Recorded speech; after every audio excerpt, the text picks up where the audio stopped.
Hello दोस्तों, नमस्कार। मैं हूं दुर्गेश और एक बार फिर आपका स्वागत है आपके चैनल एग्ज़ाम का गुरु पर।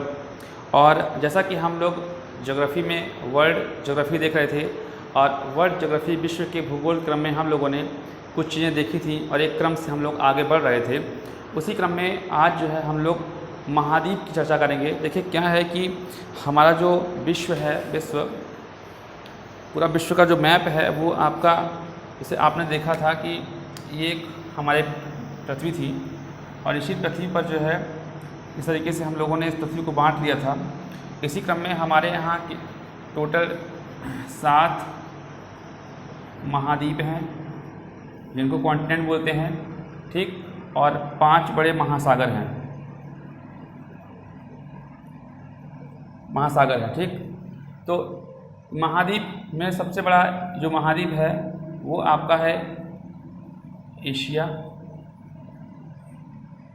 सबसे बड़े क्षेत्रफल की बात की जाए तो एशिया महाद्वीप आपका सबसे बड़ा महाद्वीप है।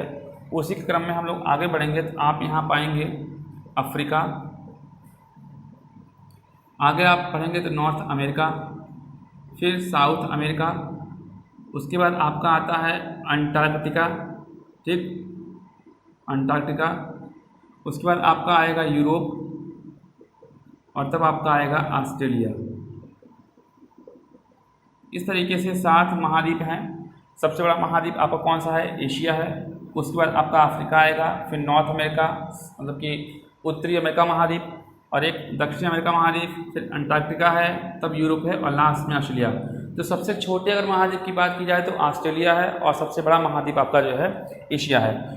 और इसी प्रकार से 5 महासागर हैं। 5 महासागर में आपका आता है पहला पैसिफिक ओशन, प्रशांत महासागर, ठीक, पैसिफिक ओशन। दूसरा आपका आता है अटलांटिक महासागर, अटलांटिक ओशन।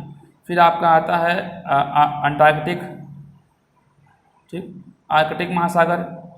फिर आपका आता है हिंद महासागर, ठीक, हिंद महासागर, पैसिफिक प्रशांत महासागर, अटलांटिक महासागर, आर्कटिक महासागर, हिंद महासागर।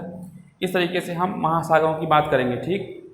तो सबसे पहले हम जो है महाद्वीप की चर्चा करेंगे, ठीक। विश्व के भूगोल में हम लोग जिस तरीके से आगे बढ़ रहे हैं उसमें हमारा पहला जो आता है सबसे बड़ा एशिया महाद्वीप, क्योंकि एशिया महाद्वीप हमारा महाद्वीप है जिसमें भारत भी है। तो इस महाद्वीप को हम सबसे लास्ट में पढ़ेंगे, क्योंकि एशिया महाद्वीप ख़त्म करते ही उसके बाद हम लोग भारत के भूगोल के आगे बढ़ेंगे।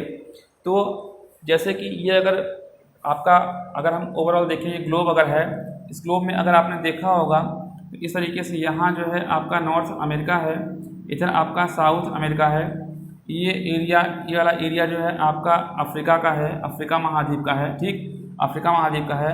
ये जो एरिया है ये पूरा आप जो देख रहे होंगे ये एरिया आपका जो है इधर यूरोप का एरिया है, इधर आपका एशिया का एरिया है, और यहाँ जो एरिया है ये आपका ऑस्ट्रेलिया का एरिया है, ठीक। और जो नीचे आपका है ये आपका जो है अंटार्कटिक, ठीक, महाद्वीप है, ठीक। तो इस तरीके से आप 1 2 3 4 5 6 7 महाद्वीप हैं। और इसी के बीच में जो आप एरिया देख रहे होंगे, इसी के बीच में जो आप एरिया देख रहे हैं, ये वाला एरिया, ये आपका अटलांटिक महासागर है, इधर प्रशांत महासागर है, ये आपका हिंद महासागर है इधर, ठीक, ये भी प्रशांत महासागर इधर भी है। इस तरीके से देखिए मोटा मोटा इस तरीके से आपका विश्व में जो महाद्वीपों की जो क्रम है इस तरीके से है। तो इसी क्रम में हम सबसे पहले आप देखेंगे ये हम नॉर्थ अमेरिका महाद्वीप की बात करेंगे। कौन सी? नॉर्थ अमेरिका कॉन्टिनेंट, ठीक। तो हम लोग इस नॉर्थ अमेरिका महाद्वीप की बात कर रहे हैं, ठीक। तो देखिए इसमें आगे बढ़ते हैं। तो उत्तरी अमेरिका महाद्वीप, देखिए इस मैप को आप देख लेंगे एक बार तो आपको बहुत अच्छे तरीके से ये ज्ञान जरूर हो जाएगा कि किस तरीके से हम लोग महाद्वीप पर बसे हुए हैं, किस तरीके से देशों का क्रम है, ठीक। तो उत्तरी अमेरिका महाद्वीप देखिए, जो ये उत्तरी अमेरिका महाद्वीप है इसमें आपका जो है सबसे ऊपर ये जो देख रहे हैं आप, सबसे ऊपर ये यहाँ जो है इस साइड अगर आप आएंगे इधर आपका जो है रशिया है, कौन है? रूस। तो रूस और जो है इनके बीच में एक यहाँ संबंध है जो कि एक स्थल को जोड़ रहा है। तो तो जोड़ने का क्रम देखिए, यहाँ आपका एक बेरिंग स्ट्रेट है। कौन सा है? बेरिंग जल संधि बोलते हैं इसको। देखिए जल संधि क्या होता है, दो बड़े जल सागर जो होते हैं उनको जो मिलाता है उसको हम जल संधि मतलब होता है जोड़ना, और जल मतलब होता है जल। दो जलों को जोड़ने वाला जो संधि है उसे हम जल संधि कहते हैं, उसे हम स्टेट बोलते हैं, ठीक। और इसी प्रकार से अगर वो दो जल संधि को मिला रहा है तो वो दो महाद्वीपों को भी मिला रहा है, ठीक है। इस तरीके से यहाँ हमारा बेरिंग जल स्टेट है, बेरिंग जल संधि है, जो कि आपका उत्तरी अमेरिका महाद्वीप को एशिया के कॉन्टिनेंटल रसिया से जोड़ रहा है, रूस के देश से, ठीक है। और चूँकि ये रूस का पार्ट है और रूस जो है एशिया का पार्ट है, तो इसलिए एशिया को उत्तरी अमेरिका महाद्वीप से जो स्टेट मिला रहा है वो आपका बेरिंग जल स्टेट है, ठीक है। तो बेरिंग जल संधि अगर प्रश्न पूछा जाए किसको मिलाती है, तो वो आपका उत्तरी अमेरिका महाद्वीप को एशिया से, पहला। दूसरा, अगर राज्य के स्तर पूछा जाए तो जो हमारा यूनाइटेड स्टेट्स ऑफ अमेरिका है, मतलब जैसे हम लोग मोटा मोटा अमेरिका बोलते हैं, तो यूनाइटेड स्टेट्स अमेरिका का जो एक प्रांत है अलास्का, ये रूस के भाग से मिलता है। तो उत्तरी अमेरिका महाद्वीप एशिया को अलग करता है बेरिंग स्टेट, और अलास्का को रूस से जोड़ता है, ठीक। इस तरीके से कुल मिला के तीन क्वेश्चन यहाँ फ्रेम हो रहे हैं। पहला, उत्तरी अमेरिका महाद्वीप एशिया को जोड़ता है, दूसरा अलास्का को रूस से जोड़ता है, और तीसरा आपका इधर जो है एक चुचकी सी है, देखिए चुचकी सी है, और इधर आपका है बेरिंग सी। कौन सा? बेरिंग सी। तो चुचकी सी और बेरिंग सी को जोड़ता है, ठीक। इस तरीके से ये तीन प्रश्नों के लिए बहुत ही महत्वपूर्ण है।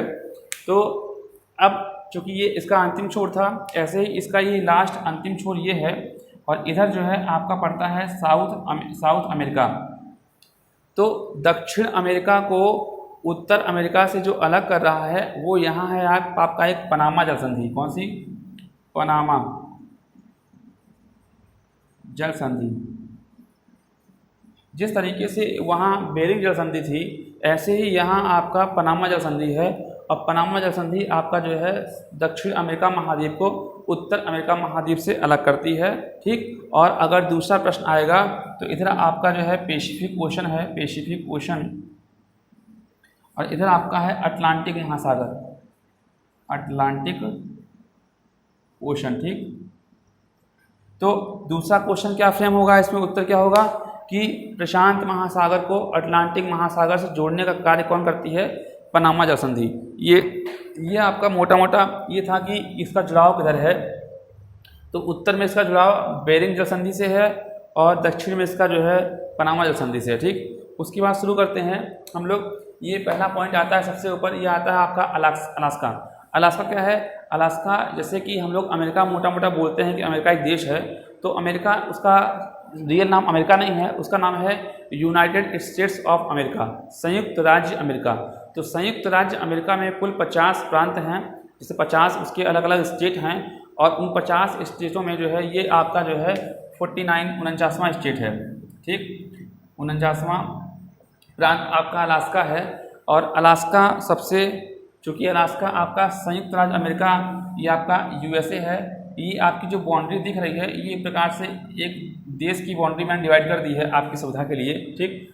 तो 49वां जो अलास्का प्रांत है, यहाँ एक चोटी है जो उत्तर अमेरिका महाद्वीप की सबसे ऊंची चोटी है, ठीक। उसका नाम है आपका माउंट डेनियल। देखिए माउंट डेनियल जो इस चोटी है, ये माउंट डेनियल चोटी है एक, ठीक। माउंट डेनियल चोटी का पहले नाम माउंट मैकिनले था, लेकिन हाल ही में उसका नाम लगभग 1 से 2 साल से इसका नाम माउंट डेनियल के नाम पे कर दिया गया है। तो अब इसका नाम हो गया है माउंट डेनियल। तो आपका ये हो जाएगा डेनियल। ये उत्तरी अमेरिका महाद्वीप की सबसे ऊंची चोटी है जो माउंट डेनियल है, ठीक। अब आगे देखिए, आगे जैसे ही आप बढ़ेंगे, देखिए उत्तर अमेरिका महाद्वीप में टोटल 10 देश हैं। टोटल कितने देश हैं? 10 देश हैं। और 10 देशों में जो सबसे बड़ा जो देश है वो आपका जो है कनाडा। क्या है? कनाडा, जिसे हम लोग कनाडा एक देश है जो कि उत्तरी अमेरिका महाद्वीप का ही देश है। तो कनाडा, चूँकि इस पूरे उत्तर अमेरिका महाद्वीप में कनाडा सबसे बड़ा देश है, ठीक, सबसे बड़ा, ठीक। इसमें क्या है, कनाडा जो है और अमेरिका, उसके बाद नीचे आता है अमेरिका, ये आपका संयुक्त राज्य अमेरिका, और नीचे आता है मैक्सिको। ये जो 3 देश हैं उत्तरी अमेरिका महाद्वीप में, जो 3 देश हैं कनाडा और संयुक्त अमेरिका और मैक्सिको, ये तीनों देश जो है सबसे बड़े देशों में इनकी गिनती होती है। और जो 7 देश हैं वो यहाँ आप देख रहे होंगे, छोटे छोटे देश हैं जो 7 देश हैं, ठीक, वो एक प्रकार से बहुत छोटे छोटे देश हैं। तो जो है कनाडा, संयुक्त राज्य अमेरिका और मैक्सिको, ये 3 उत्तर अमेरिका महाद्वीप के सबसे बड़े देश हैं। नीचे बढ़ेंगे तो नीचे जो है आपको ये 7 देश देखेंगे। 7 देश में देखिए कुछ आप एक मोटा मोटा समझ लीजिए, लेकिन इसमें कुछ 1-2 देश काफ़ी इंपॉर्टेंट है। वो इसलिए इम्पोर्टेंट मैं बताता हूँ आपको। देखिए ये जो आप देख रहे हैं इसका नाम है आपका ग्वाटेमाला। क्या है? ग्वाटेमाला, ठीक। ये है आपका बेलिज। क्या है? बेलिज, ये देश है, ठीक। यहाँ आप देखेंगे तो आपको पड़ेगा एल सल्वाडोर, एल सल्वाडोर, ठीक। फिर आपका है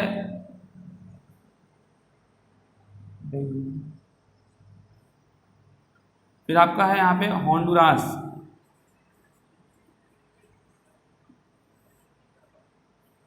फिर आपका है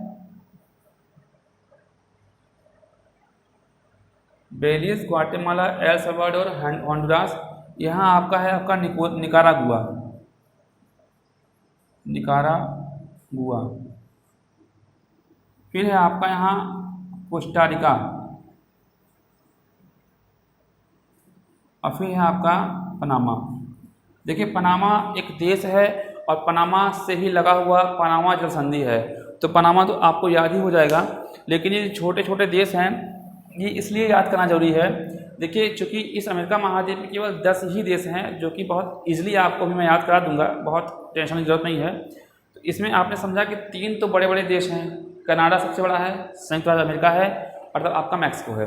उसके बाद जो क्रम देख रहे हैं, देखिए तो जो बेलिज है, बेलिज, ये जो बेलिज है आप देख रहे होंगे, ये बेलिज, तो ये बेलिज आपका जो है अटलांटिक सी से लगा हुआ है। किससे? अटलांटिक ओशन से। सिर्फ देखिए सारे देश आप देखिए, सारे देश देखिए, ये आपका अटलांटिक हो गया, अटलांटिक महासागर, और ये आपका इधर पूरा एरिया जो हो गया, ये पूरा एरिया हो गया, ये हो गया आपका प्रशांत महासागर, ठीक। तो ये जो पूरा एरिया है इधर पूरा, ये पूरा प्रशांत महासागर से लगा हुआ है। इधर आप जो देख रहे हैं ये पूरा जो है आपका अटलांटिक महासागर से लगा हुआ है। तो प्रश्न ऐसे पूछा जाता है कि ऐसा कौन सा देश है। देखिए इसमें आप देख रहे होंगे कनाडा भी दोनों जगह लगा हुआ है, यूएसए भी इधर अटलांटिक से, इधर पैसिफिक से लगा हुआ है, मैक्सिको भी इधर अटलांटिक से और पैसिफिक से लगा है, ठीक। ऐसे ही काफ़ी सारे देश इनके डबल लगे हैं, लेकिन सिर्फ 2 देश ऐसे हैं जो सिर्फ एक महासागर को टच कर रहे हैं। उसमें पहला आपका है बेलिज। बेलिज जो है, ये जो बेलिज है आपका, ये बेलिज सिर्फ आपका अटलांटिक ओशन को टच कर रहा है, ना कि पैसिफिक ओशन को। तो पहला पॉइंट आउट क्या हुआ आपका कि ऐसा कौन सा देश है उत्तरी अमेरिका महाद्वीप में जो सिर्फ और सिर्फ अटलांटिक महासागर की सीमा बना रहा है, वो है आपका बेलिज, ठीक। और दूसरा अगर पूछ लेगा कि ऐसा कौन सा देश है जो केवल पैसिफिक प्रशांत महासागर को टच कर रहा है, केवल एक महासागर से, वो है आपका एल सल्वाडोर। तो जो बेलिज आपका जो है, बेलिज ये आपका अटलांटिक महासागर से, ठीक। और जो आपका कौन सा है, ये एल सल्वाडोर, ये जो एल सल्वाडोर है ये आपका जो है प्रशांत महासागर से, ठीक। सिर्फ आपको इन देशों में केवल यही 2 देशों को याद रखना है जो कि महत्वपूर्ण है। प्रश्न कैसे भी घुमा के पूछेगा तो आप समझ जाएंगे कि बेलिज आपका अटलांटिक ओशन से और एल सल्वाडोर आपका प्रशांत महासागर से बाउंड्री टच कर रहा है, ठीक। अब देखिए आगे समझते हैं। देखिए ये जो आपको 49 डिग्री जो अक्षांश, देखिए ये जो आपका है, देखिए अक्षांश और देशांतर की हम लोगों ने इसलिए बात किया था, मैंने आपसे बताया था कि विश्व में जो देश हैं उन देशों की एक्चुअल स्थिति जानने के लिए हम अक्षांश का यूज करते हैं, ठीक। अक्षांश का यूज करते हैं। और तो ये जो 49 डिग्री आप उत्तरी देख रहे हैं नॉर्थ में, ये आपका एक अक्षांश रेखा है। और ये अक्षांश रेखा विश्व के एकमात्र ऐसे देश हैं, ये अमेरिका और कनाडा, जिन्होंने आपसी जो संबंध बनाए हैं, उनके संबंध बहुत ही शांतिपूर्ण संबंध हैं। नहीं तो आप विश्व में देख रहे होंगे कि हर जगह जहाँ भी किसी भी देश की सीमा लगती है वहाँ जरूर कुछ न कुछ समस्या उत्पन्न होती है, लेकिन एक ऐसे देश हैं जो विकसित देश हैं और इसीलिए विकसित हैं क्योंकि इन लोगों ने आपस में आपस में कुछ समझौते कर रखे हैं और उसी आधार पर कार्य करते हैं। तो इस प्रकार से ये जो 49 डिग्री उत्तरी अक्षांश है, इन्होंने आपस में अपनी एक बाउंड्री बना ली है। ये प्राकृतिक नहीं, ये कृत्रिम बाउंड्री है, ये इन लोगों की तरह बनाई गई है। ठीक, तो 49 डिग्री जो आपका जो ये है, ये सबसे शांतिपूर्ण रेखा मानी जाती है। विश्व की सबसे शांतिपूर्ण रेखा इसलिए मानी जाती है क्योंकि इन दोनों देशों ने अपनी सीमा खुद तय की है। ठीक, और इसलिए 49 डिग्री उत्तरी अक्षांश को कनाडा और यूनाइटेड स्टेट्स ऑफ अमेरिका का एक विभाजन रेखा माना जाता है। ठीक, और इसी विभाजन रेखा पर ही आप आगे बढ़ेंगे तो आपको क्रम में कुछ 5 झीलें आपको दिखेंगी। वो झीलें उन झीलों को मोटा मोटा ग्रेट लेक्स कहा जाता है, महान झील कहा जाता है। और ये महान झील जो है, सारी जो महान झीलें हैं, ये आपका आगे इधर सेंट लॉरेंस एक नदी है और सेंट लॉरेंस नदी के साथ साथ यहाँ सेंट लॉरेंस की खाड़ी है। सेंट लॉरेंस की खाड़ी में इन सब का जो झीलों का जो नदी का जो पानी है वो सब सेंट लॉरेंस की खाड़ी में गिराती हैं। इसलिए अगर देखा जाए तो जो 49 डिग्री उत्तरी जो अक्षांश रेखा है, ये कनाडा और यूएसए की सीमा बना रही हैं। प्लस ये जो ग्रेट लेक्स हैं, महान झीलें हैं, ये महान झीलें 5 हैं। इसमें क्रम में ये आपका ये मिशिगन है, मिशिगन इसको बोलते हैं, मिशिगन।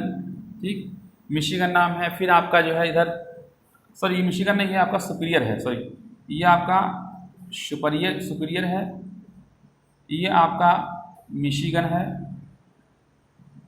ये आपका पड़ता है यूरन, ये आपका पड़ता है इरी, और इधर आपको पड़ता है ओंटारियो। ठीक, सुपीरियर, मिशिगन, यूरन, इरी, ओंटारियो, इसी क्रम में पश्चिम से पूर्व आप आगे बढ़ेंगे तो यहाँ सेंट लॉरेंस की खाड़ी है, इसी में इन सब का जल गिरता है। तो 49 डिग्री जो उत्तरी अक्षांश रेखा है, ये कनाडा और अमेरिका की सीमा तो बनाए रही हैं, साथ साथ ये जो 5 झील हैं ये भी उत्तरी और अमेरिका की जो है उत्तरी अमेरिका महाद्वीप मतलब ये यूएसए की और कनाडा की सीमा बना रही हैं और आगे सेंट लॉरेंस की नदी भी जो है इनकी सीमा बना रही है। मोटा मोटा कह सकते हैं कि 49 डिग्री नॉर्थ अक्षांश और great 5 lakes plus Saint Lawrence नदी, ये तीनों कनाडा और अमेरिका की सीमा बना रही हैं। ठीक, क्योंकि ये जो चारों, ये देखिए आप, ये चारों जो झील देख रहे हैं, ये चारों झील आपका कनाडा और अमेरिका में है। सिर्फ एकमात्र ऐसी झील है जो सिर्फ और सिर्फ अमेरिका में है, वो है आपकी मिशिगन। तो यहाँ से भी प्रश्न पूछे कि जाने की बहुत संभावना होती है विश्व में से कि ऐसी कौन सी झील है जिसका बहाव क्षेत्र सिर्फ और सिर्फ अमेरिका में है, तो वो आपका है मिशिगन झील। और अगर इन चारों की बात की जाए तो इन चारों की जो बहाव है ये दोनों ही क्षेत्रों में पाया जाता है, कनाडा और अमेरिका दोनों में। ठीक, इस तरीके से ये क्रम है। और इसमें जो सबसे महत्वपूर्ण पॉइंट इसमें मैं आउट कर रहा हूँ वो आप ध्यान से लिख लीजिएगा, नोट कर लीजिएगा। जो आपका सुपीरियर है, सुपीरियर विश्व की मतलब पूरे विश्व की सबसे बड़ी ताजे पानी की झील है। ताज़ा पानी मतलब कि जो आपका प्योर वाटर होता है, ठीक, ताज़ा पानी। ठीक है, तो सुपीरियर झील आपका विश्व में सबसे बड़े ताजे झील की झील है। ठीक है, ताजे पानी की विश्व की झील है। ठीक है, अगर हम देखिए कभी कभी आपने चर्चा में आया होगा कैस्पियन सागर, तो कैस्पियन सागर आपका विश्व की सबसे बड़ी झील तो है, लेकिन वो ताजे पानी की झील नहीं है। वो आपकी जो है उसमें काफ़ी लवणता पाई जाती है, वो नमकीन खारा पानी होता है। तो विश्व की सबसे बड़ी अगर झील पूछा जाता है, विश्व की सबसे बड़ी झील, तो आप कैस्पियन सागर बोलेंगे। सागर भर नाम है, वो कैस्पियन झील ही है।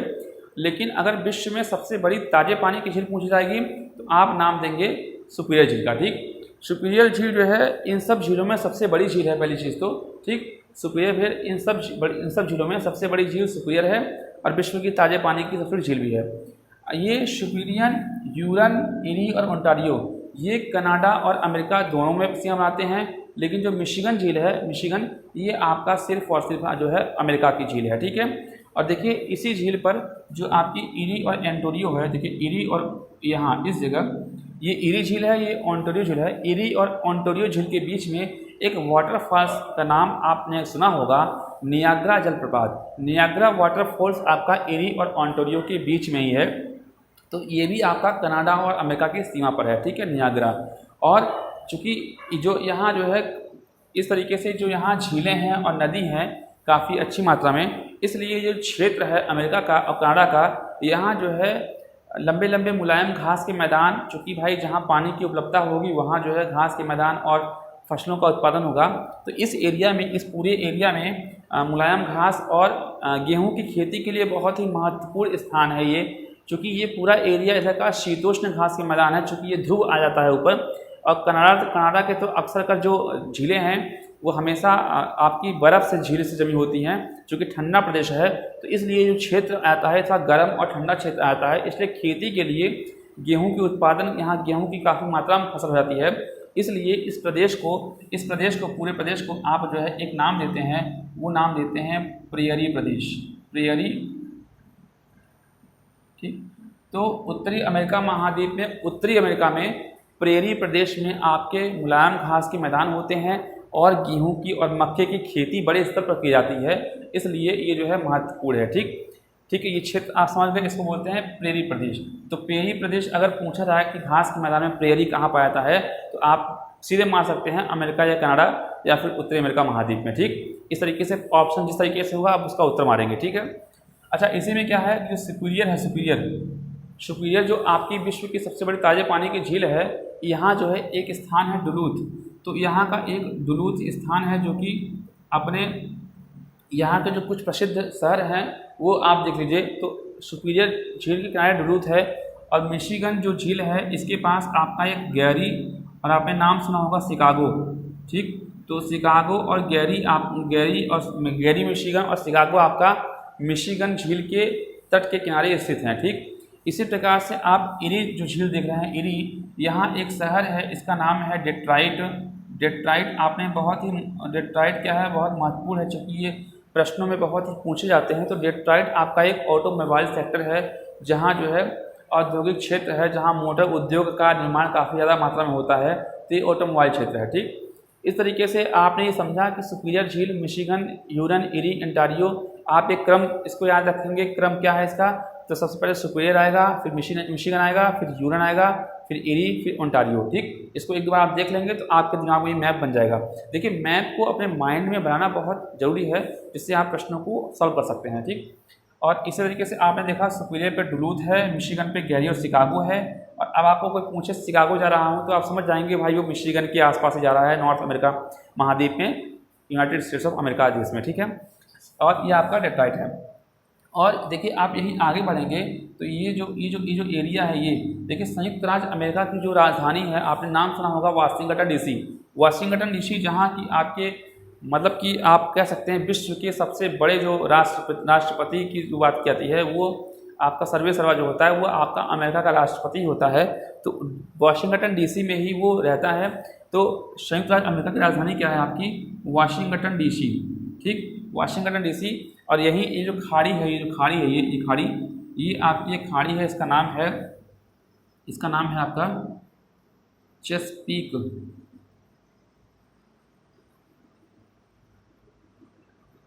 तो चेसपीक खाड़ी के पास जो है वाशिंगटन डीसी है, और वाशिंगटन डीसी के जो है उत्तर में यहाँ इस जगह यहाँ न्यूयॉर्क शहर है। आपने नाम सुना होगा न्यूयॉर्क। तो न्यूयॉर्क कहाँ है आपका, संयुक्त राज्य अमेरिका में है, वाशिंगटन डीसी के ऊपर है। ठीक है, देखिए इसमें क्या है, सबसे महत्वपूर्ण चीज़ यह, तो आपने उत्तरी अमेरिका की बात कर ली है अमेरिका की। और अमेरिका में देखिए ये जो एरिया है, ये एरिया आपका जो है कैलिफोर्निया, आपने नाम सुना होगा। कैलिफोर्निया को सिलिकॉन वैली की संज्ञा दी जाती है, चूँकि यहाँ जो हमारे चिप्स होते हैं, चिप बनते हैं, मेमोरी कार्ड बनता है, तो इस मामले में बहुत ही विख्यात है, इसलिए इसको सेमीकंडक्टर सिलिकॉन वैली कहा जाता है। और सिलिकॉन वैली आपका कैलिफोर्निया में ही है। कैलिफोर्निया भी दो चीज़ों में है, एक तो आपका उत्तरी कैलिफोर्निया जो है, नॉर्थ कैलिफोर्निया, और एक आपका साउथ कैलिफोर्निया। तो जो नॉर्थ कैलिफोर्निया है ये आपका संयुक्त अमेरिका में आता है, और जो साउथ कैलिफोर्निया है ये आपका मैक्सिको देश में आता है। ठीक, तो नॉर्थ कैलिफोर्निया के पास यहाँ एक भ्रंश कगार है। भ्रंश एक ऐसा क्षेत्र होता है जहाँ बहुत ज़्यादा आपदा आने की संभावनाएं होती हैं। वहाँ के जो चट्टान होते हैं वो आपस में टूटते बिखरते रहते हैं, तो वहाँ की जो लैंड होती है, लैंडस्लाइड और भूकंप और इस तरीके की वहाँ समस्याएं काफ़ी ज़्यादा आती हैं। आपने अगर एक मूवी देखी होगी, एक नाम था मूवी का नाम सैन एंड्रियास, ये एक हॉलीवुड की मूवी है। तो सैन एंड्रियास जो मूवी थी उसमें टोटली आपका जो भूकंप है, मतलब जिस तरीके से चट्टानें टूट रही हैं वो भूकंप ही दिखाया गया है। और किस तरीके से वहाँ दरारें बहुत तेज़ी पड़ रही हैं, वहाँ के लोग काफ़ी परेशान हुए हैं। तो यहाँ एक सेन एंड्रियाज एक भ्रंश कगार है, ठीक, एक भ्रंश कगार है जहाँ काफ़ी ज़्यादा मात्रा में चट्टानों में दरारें आती हैं। और आप देखिएगा इस मूवी को समझेंगे क्या होता है सेन एंड्रियाज। तो सेन एंड्रियाज आपका कैलिफोर्निया की खाड़ी में ही है, और यहीं आपकी एक जो है डेथ वैली जो होती है, मतलब मृत सागर से बोलते हैं, वो भी यहीं पे है, ठीक है। सबसे ज़्यादा लवणता यहीं पाई जाती है। तो आगे देखेंगे, ये हम लोगों ने आपकी बात कर ली संयुक्त राज्य अमेरिका की, और इसके पहले देखिए जो कनाडा था, कनाडा में कुछ झीलें हैं, कनाडा में कुछ झीलें हैं, वो महत्वपूर्ण हैं। देखिए कनाडा में एक जो झील है वो आपका है विनिपेग झील, विनिपेग, ठीक। फिर है आपका स्लेव झील, ग्रेट स्लेव झील, सब में ग्रेट लगा हुआ है, ठीक। और अथावास्का झील, अथावास्का, ठीक, विनिपेग, स्लेव, अथावास्का, इस तरीके से कुछ झील हैं, 4-5 झीलें हैं इस तरीके से क्रम में। तो ये जो है महत्वपूर्ण रहता है, ठीक है। आगे देखिए इसमें जो है हम बात कर रहे हैं, ये हो गया कनाडा। और कनाडा के जस्ट बगल में आप आएंगे तो आपको यहाँ हडसन की खाड़ी मिलेगी। हडसन की खाड़ी कहाँ है? ये आपका कनाडा में ही है, ठीक। और ऊपर आप देखेंगे तो एक बीफोर्ड सी है, ये बीफोर्ड सी भी आपका कनाडा में ही मिलता है, ठीक। ये नाम इसलिए महत्वपूर्ण हैं क्योंकि कभी कभी मिलान करने के लिए प्रश्नों में आता है, तो आपको अगर आप ये नामों से परिचित रहेंगे तो आपको ये मिलान करने में दिक्कत नहीं होगी, क्योंकि आप जानते रहेंगे कि ये चीज़ें कनाडा में हैं, ठीक। आगे बढ़ते हैं तो यहाँ जो है ये आपका एक ग्रीनलैंड, एक ग्रीनलैंड जो द्वीप है वो विश्व का सबसे बड़ा द्वीप है, ठीक है। दुनिया का सबसे बड़ा द्वीप आपका ग्रीनलैंड है। और ग्रीनलैंड में जो है, क्योंकि ग्रीनलैंड आप देख रहे होंगे ये अमेरिका से ही लगा हुआ, अमेरिका का ही कुछ समुद्र में कुछ भाग निकला हुआ है, लेकिन इस पर जो अधिकार है वो यूरोप का एक देश है डेनमार्क। डेनमार्क का अधिकार आपका ग्रीनलैंड पर है, ठीक है। ये सबसे बड़ा द्वीप है पूरे भारत का, पूरे विश्व का, पूरे विश्व में सबसे बड़ा आइलैंड आपका यही ग्रीनलैंड है, ठीक। तो विश्व का सबसे बड़ा द्वीप कौन सा है? आपका ग्रीनलैंड है, ठीक। विश्व का अगर हम बात करें, विश्व की सबसे ताजे पानी की झील आपका सुपीरियर है, ठीक है। और नॉर्थ अमेरिका महाद्वीप का सबसे ऊंची चोटी आपकी माउंट डेनियल है, ठीक। इस तरीके से आप समझिए।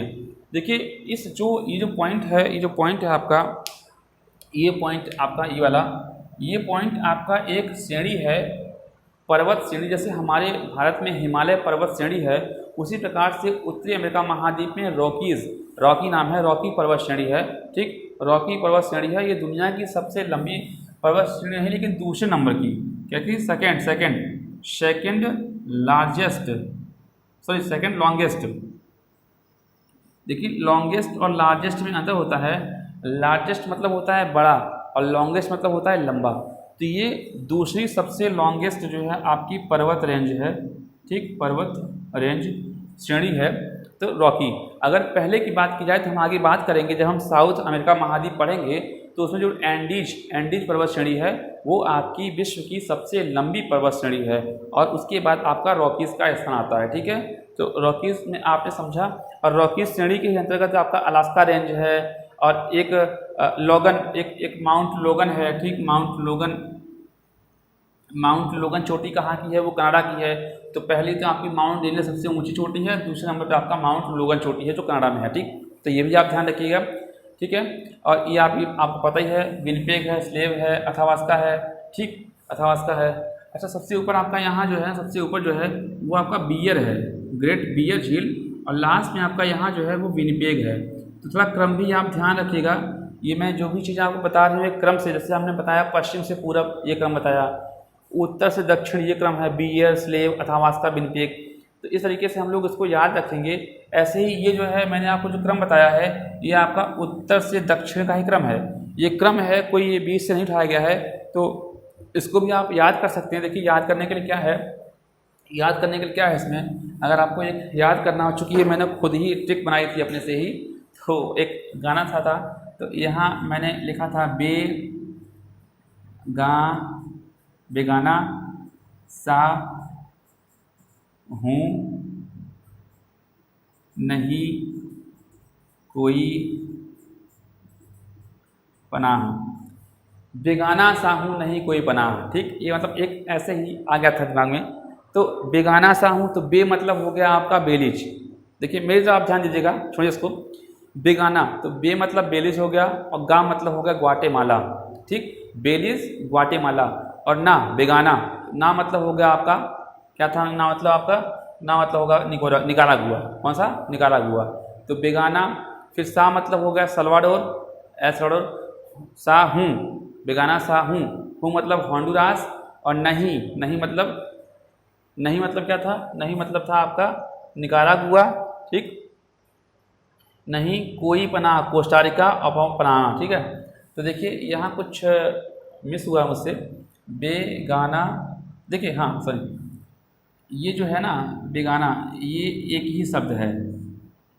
ठीक, बेगाना सा हूँ नहीं कोई पनाह, इस टाइप से है। ठीक, तो ये बेलीज है, ग्वाटेमाला है, सल्वाडोर है, होंडुरास है, निकारागुआ है, कोस्टारिका है और पनामा है। तो बेगाना सा हूँ नहीं कोई पनाह, इस तरीके से आप याद करेंगे तो आपको तुरंत याद आ जाएगा। ठीक है, और जैसे ये जो झील थी, तो झील आप कैसे याद करेंगे? पहले आप बी लिखिए, फिर एस लिखिए। ठीक, या आप बी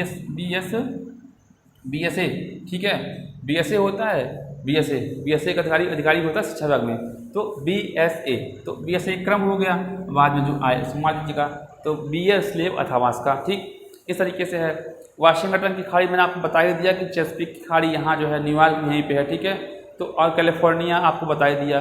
देखिए यहीं एक जो है वो घाटी है सैक्रामेंटो। देखिए जो सैन एंड्रियाज जो ध्वंस है, ये सैक्रामेंटो की एक घाटी है, वहीं पे चीज़ें आती हैं। तो ये तो आपको पता ही होगा। यहाँ एक्चुअली में क्या है, यहाँ तेल का उत्पादन काफ़ी मात्रा में हो जाता है। जो तेल जो होता है, तेल का शोधन किया जाता है, रिफाइनरीज जो होती हैं, वो इसी सैन फ्रांसिस्को शहर है यहाँ पे। एक कौन सा शहर है? San Francisco. कहाँ? कैलिफोर्निया के पास एक जो है सैन फ्रांसिस्को, आपने नाम सुना होगा।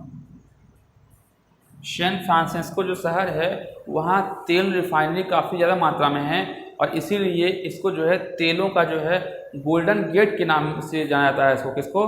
गोल्डन गेट के नाम से आता है। किसको? आपका सैन फ्रांसिस्को को। और सैन फ्रांसिस्को देखिए चर्चा में इसलिए आया, ध्यान आया मुझे, क्योंकि अगर हम आधुनिक भारत पढ़ेंगे और उसमें हम लोग जब राष्ट्रीय आंदोलन की चर्चा करेंगे, तो राष्ट्रीय आंदोलन के समय जो है जो लाला हरदयाल लोगों ने गदर पार्टी की स्थापना की थी, वो आपका इसी जगह सैन फ्रांसिस्को में ही स्थापना की थी। ठीक है, तो इस तरीके से ये सैन फ्रांसिस्को बहुत महत्वपूर्ण रहता है, और यहाँ तेलों की जो है रिफाइनरी है। ठीक, आगे बढ़ते हैं। देखिए आगे आप बढ़ेंगे तो ये आपका जो है, ये आपका कैलिफोर्निया की खाड़ी है। इसको हम बोलते हैं gulf of California. Gulf of California, ये आपका गल्फ ऑफ कैलिफोर्निया है। ये आपका मैक्सिको में पड़ता है। ठीक है, मैक्सिको में पड़ता है। चूँकि मैंने कहा कि जो कैलिफोर्निया है ये दो टाइप में है, एक उत्तरी कैलिफोर्निया, एक साउथ। तो जो साउथ कैलिफोर्निया के बीच में जो गल्फ है, देखिए गल्फ क्या होता है, गल्फ भी समझिए आप। गल्फ क्या होता है? एक होता है बे ऑफ बंगाल, आपका नाम सुना होगा, बे ऑफ बंगाल, बंगाल की खाड़ी वो भी है। और जब गल्फ ऑफ मैक्सिको बोल रहे हैं तो मैक्सिको खाड़ी भी है। हिंदी में नाम सेम है, लेकिन अगर हम इंग्लिश की तरफ में जाएंगे तो गल्फ और बे में अंतर आता है। देखिए जो गल्फ होता है वो एक तीनों तरफ से जब इस तरीके से स्थल होते हैं, स्थल, ठीक, तीनों तरफ से स्थल होता है, और एक सिरा इसका जो है सागर की तरफ जाता है, उसको हम बोलते हैं गल्फ। ठीक है, गल्फ बोलते हैं। ठीक है, तो गल्फ ऑफ मैक्सिको जो है यहाँ है। ठीक है, gulf of California, sorry gulf of California. और देखिए ये कनाडा हो गया, अमेरिका हो गया। अब देखिए मैक्सिको ये जो इधर का एरिया है, ये मैक्सिको, तो मैक्सिको में यहाँ आपकी जो है मैक्सिको की खाड़ी है। किसकी खाड़ी है? मैक्सिको की खाड़ी है। ठीक, मैक्सिको खाड़ी है। और जो अमेरिका और मैक्सिको के बीच में जो सीमा आप देख रहे हैं, यहाँ एक नदी बहती है, उसको बोलते हैं हम Rio Grande river. Rio Grande नदी जो होती है वो आपकी संयुक्त राज्य अमेरिका और मैक्सिको की सीमा बनाती है। ठीक है, तो एक प्रकार से सीमा बनाने वाली नदी है रियो ग्रांडे नदी। और रियो ग्रांडे नदी आपकी अटलांटिक ओशन में आके गिरती है। ठीक है, और अब जब आगे जाएंगे तो आगे तो ये जो महत्वपूर्ण था मैंने आपको बताया, बेलिस और एल सल्वाडोर महत्वपूर्ण है। आगे यहाँ पनामा शहर है। पनामा शहर एक शहर है, और इसके बीच में छोटे छोटे जो है पानी की जो है वो है एरिया हैं, तो उसी को जो है ये बनाया गया है कैलिफोर्निया। ये हमारा जो है जैसे कोई समुद्री जहाज़ है, समुद्री जहाज़ को अगर पैसिफिक से ओशन जाना पड़ता है तो ऐसे घूम के जाना पड़ेगा या तो नीचे जाना पड़ेगा। लेकिन इसलिए पनामा यहाँ जल संधि का निर्माण किया गया और धीमे धीमे इसमें 7 लॉक हैं, मतलब जैसे एक पानी है और पानी में जो है यहाँ हमने गेट लगा दिया और यहाँ पानी भरा हुआ है। जब इस एरिया में नाव एंटर किया तो हमने इस गेट को खोल दिया। इस गेट को खोलते ही पानी आगे गया, जैसे पानी आगे और गया और नाव भी आगे गई, हमने गेट को बंद कर दिया। इस तरीके से हम लोग आगे बढ़ते जाते हैं। तो 7 लॉक हैं और 7 लॉक के माध्यम से हम लोग पैसिफिक ओशन से अटलांटिक ओशन में उस जो है जहाज़ को, समुद्री जहाज़ को हम लोग निकालते हैं। चूँकि वो एरिया कम है इसलिए इस धीमे धीमे करके उस चीज़ों को निकाला जाता है। ठीक, तो ये आपका पनामा जल संधि है। ठीक, आगे इधर बढ़ेंगे तो देखिए आप इधर देखेंगे क्यूबा, हैती और आपने जमैका, इन सब का नाम, क्यूबा हो गया, हैती हो गया, त्रिनिदाद एंड टोबैगो हो गया, ये आपने कुछ देशों के नाम सुने होंगे। आप जो लोग जब क्रिकेट मैच देखते हैं तो क्रिकेट मैच में एक देश का नाम आता है वेस्ट इंडीज़। हालांकि वेस्ट इंडीज़ तो इस बार विश्व कप में ही नहीं एंट्री कर पाई, तो लेकिन जो वेस्ट इंडीज़, जैसे वेस्ट मतलब हो गया पश्चिमी और इंडिया मतलब भारतीय, पश्चिमी जो भारतीय हैं, तो वेस्ट इंडीज एक प्रकार से कोई देश नहीं है। वेस्ट इंडीज काफ़ी सारे छोटे छोटे जो द्वीप हैं, छोटे छोटे द्वीप हैं। इस तरीके से हैती हो गया, यहाँ आपका त्रिनिदाद, इस तरीके से पूरा एरिया ये पूरा है। तो ये पूरा एरिया आपका वेस्ट इंडीज आता है। वेस्ट इंडीज आपका यहीं पड़ता है। तो वेस्ट इंडीज आपका अटलांटिक ओशन में है और मैक्सिको की खाड़ी के जस्ट बगल में है। तो ये पूरा एरिया आपका वेस्ट इंडीज कहलाता है। और वेस्ट इंडीज के क्रम में वेस्ट इंडीज जो द्वीप हैं छोटे छोटे, उसमें सबसे बड़ा जो द्वीप है वो आपका क्यूबा द्वीप है। ठीक, क्यूबा द्वीप है और क्यूबा की जो राजधानी है उसका नाम है हवाना।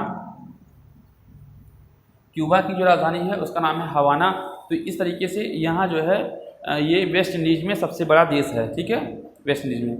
और देखिए हवाना जो है, हवाना क्यूबा की राजधानी है और ये जो मैक्सिको की खाड़ी है और मैक्सिको की खाड़ी से ये जो हवाना है इसके बीच में एक चैनल है, उसको बोलते हैं युकाटन चैनल।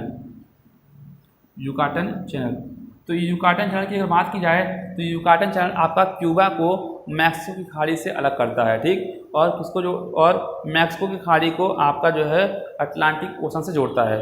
इस तरीके से आपने युकाटन चैनल समझा। और यहीं एक जो है फ्लोरिडा, आप ये समझ, ये देख रहे होंगे, ये क्या है, ये एक फ्लोरिडा का एक तट है जहां आपने नाम सुना होगा, आपने मूवी में देखा भी होगा। एक बीच होता है जहां समुद्र पर, जहां लोग वहां बाद लेटे रहते हैं, धूप लेते हैं, समुद्र में मस्ती करते हैं। उस एक बीच का नाम है मियामी बीच। तो मियामी जो बीच है वो आपका संयुक्त राज्य अमेरिका में ही एक फ्लोरिडा देश है, प्रांत है, उसमें जो है मियामी बीच स्थित है। ठीक है, तो यहाँ आपका जो है मियामी बीच, तो कभी घूमने जाइएगा तो मियामी बीच में ज़रूर आन दीजिएगा वो। तो देखिए इस मैप को देखकर आपको एक मोटा मोटा, जैसे आप चीज़ें सुनते होंगे तो सुनने क्रम में आप सोचते होंगे कि यार कहाँ होगा ये चीज़, कैसे होगा।